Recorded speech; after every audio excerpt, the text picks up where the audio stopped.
Morning. Today's the feast day of Saint Louis, King of France, the ninth Louis. He became king at the age of 11, so his mom was kind of the regent while he was maturing.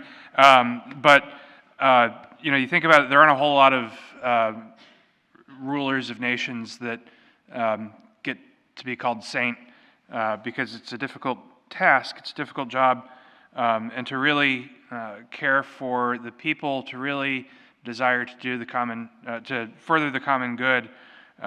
Louis is a great example. He oversaw great efforts to care for his subjects, especially the poor and the needy, and also to ensure that the church didn't get too corrupt, to ensure that there was proper reform happening in the church, limiting the sin of simony, which is selling of ecclesial offices. So he's a good example for us. And we see in the gospel passage here, Jesus speaking to the leaders of the Jewish people, "Woe to you, scribes and Pharisees, you hypocrites," recognizing that they are falling short, they're missing the mark of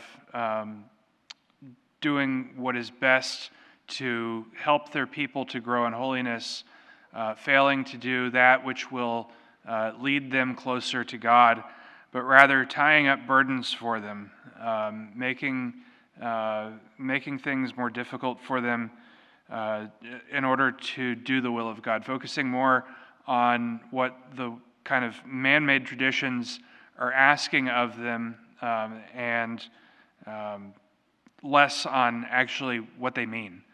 Not to say that the man-made traditions aren't important or that we should just get rid of them. Remember, Jesus himself says, "I haven't come to abolish the law, but to fulfill it."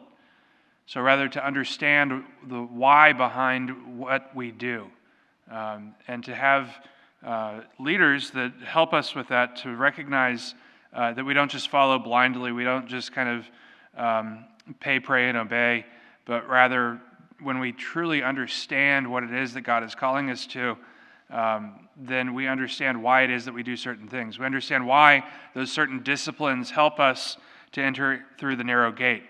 We understand why we strive for perfection in our lives.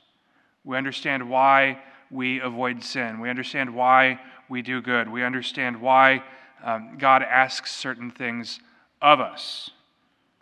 And so today let us pray for our leaders. Let us pray especially for the Holy Father, for the bishops. Pray for your priests, please. Pray for the leaders of nations. Pray for our president. Pray for all the leaders of foreign nations, especially as we seek peace in our world, peace that the world can't give, but peace that can only come from heaven, peace that will probably never be established here on earth, but that we can at least have a glimpse into the peace of heaven, the peace of our heavenly Jerusalem, where we will live with our Father for all eternity.